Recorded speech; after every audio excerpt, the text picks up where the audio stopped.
मीने ने किसी तरह पता लगा लिया है कि वो वीडियो असली है। बिल्कुल अच्छा नहीं हुआ ये। अपने कमरे में हर वक्त किसी से बात करती रहती है और अब जिसने वीडियो बनाई थी उस तक पहुंचना चाहती है वो, और मुझे पूरा यकीन है कि पहुंच जाएगी। तकरीबन पहुंच गई है। अब इसका क्या मतलब हुआ? ये बात तुम अब बता रहे हो मुझे? मैं उसका ताकुब करवा रहा हूँ। उसके एक एक कदम की खबर है मेरे पास। अगर उन लोगों को ढूंढ लिया उसने तो क्या होगा? अली तक पहुंचना मुश्किल नहीं होगा उसके लिए। मुझे लगता है कि चीजें तुम्हारे कंट्रोल में नहीं है। बेफिक्र हो जाए, मैंने लड़कों को समझा दिया, वो मीने को गलत एड्रेस देंगे। ठीक है, फिर हमें किसी न किसी तरह इस सबसे छुटकारा हासिल करना है। मैं हरगिज नहीं चाहती कि मीने अली को ढूंढ ले और हमारी सारी मेहनत पर पानी फिर जाए। जल्दी काम खत्म करो अपना, समझे? मेरा दिमाग खराब हो रहा है। अब बेफिक्र हो जाए राना साहिबा, हर चीज प्लान के मुताबिक होगी।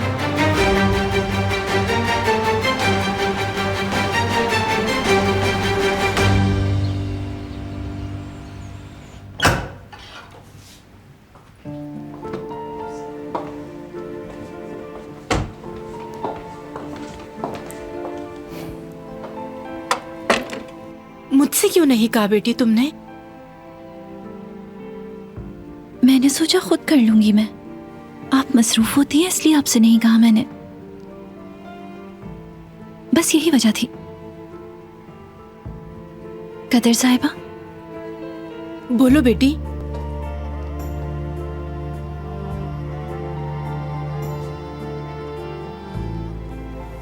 मैं ये बॉक्स स्टोर में रखना चाहती हूँ। तकलीफ की वजह से अकेले नहीं कर सकती। अगर आप मदद करें तो मिलके कर लेंगे। अरे ये तुम क्या कह रही हो मेरी बेटी? क्या तुम दोबारा उस स्टोर रूम में जाके रहोगी? यही चाहती हूँ। मगर बारान साहब चाहते हैं कि आप यहीं रहें। दरअसल ये उनका हुक्म है, मैं खिलाफ वर्जी नहीं कर सकती।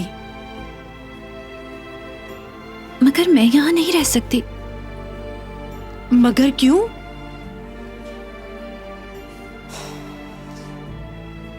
देखो बेटी, मैं तुम्हें नाराज नहीं करना चाहती, तुम जानती हो, मगर बारान साहब के हुक्म को रद्द नहीं कर सकती। और तुम्हारी हिफाजत की खातिर वो तुम्हें यहाँ रखना चाहते हैं, अपनी आंखों के सामने रखना चाहते हैं वो। मैं नहीं चाहती कि कोई भी हिफाजत करे मेरी। ठीक है, समझती हूँ, मगर एक शादीशुदा औरत की जगह उसके शौहर के पास होती है, इस तरह अलग अलग कमरों में नहीं होती।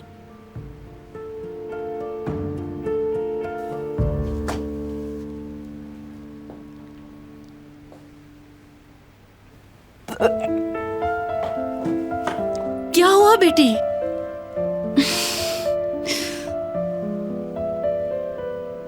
क्या खुशखबरी है कोई? नहीं, हरगिज़ नहीं। ऐसा कुछ भी मुमकिन नहीं है। क्या मतलब मुमकिन नहीं? तो फिर क्या कभी तो होगा? कभी नहीं।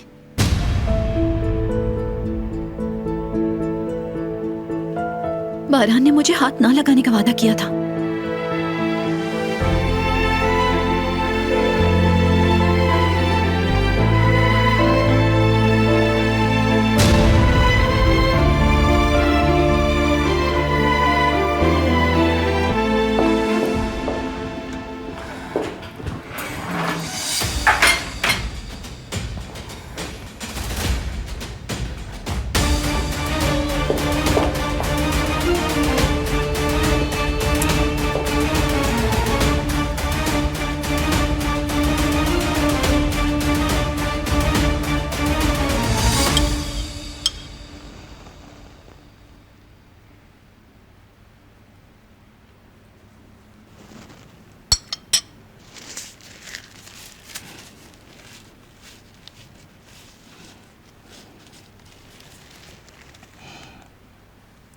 माजी में हर चीज कितनी खूबसूरत थी ना कुदरत।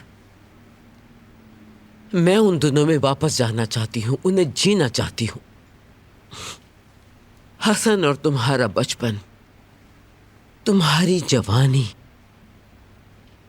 और फिर तुम्हारी शादी। और जब मैंने बारान को पहली मर्तबा अपनी गोद में लिया, सब कुछ कितना मुख्तलिफ था। हम सब कितने खुश थे ना।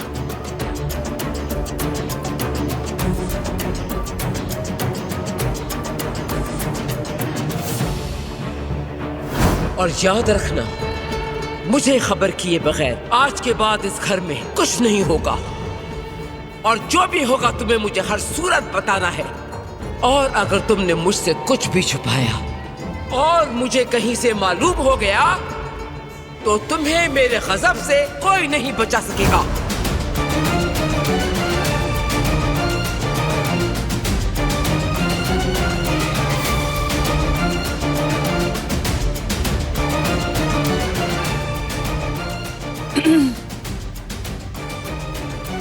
क्या हुआ गुल? मेरे पास आपके लिए एक अहम पैगाम है।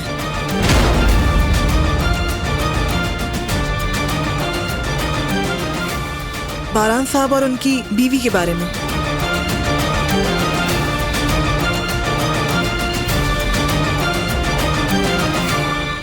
मैं ठीक हूँ सलीम साहब, आप कैसे हैं? मैं भी ठीक हूँ बारान साहब, बस काम की मसरूफियत बढ़ी हुई है। अच्छी बात है। बारान साहब, अगले हफ्ते हमारी फाउंडेशन में सेलिब्रेशन डिनर है। हम चाहते हैं कि आप और आपकी अहलिया आएं तो हमें खुशी होगी। ये मुमकिन नहीं है। प्लीज बारान साहब, वहाँ बहुत अहम शख्सियत आई होंगी।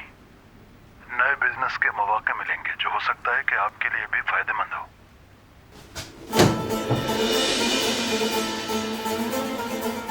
ठीक है, मैं आपको बताता हूँ।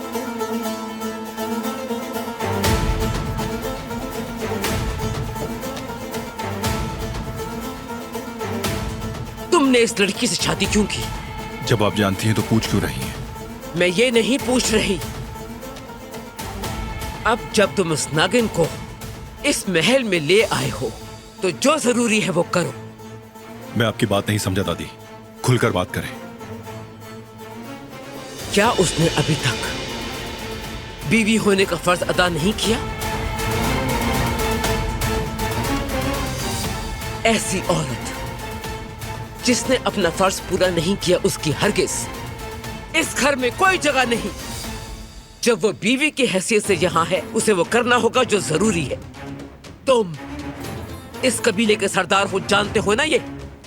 और वो लड़की, वो नागिन एक कातिल की बेटी जरूर है, यही सच है। मगर ये भी सच है कि वो उस हवेली में सरदार की बीवी की हैसियत से रहती है।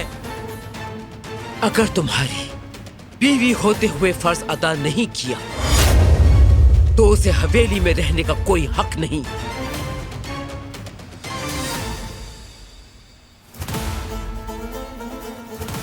हमारी जाती जिंदगी का मसला सिर्फ और सिर्फ हमारा मसला है। किसी को मुदाखलत की इजाजत नहीं।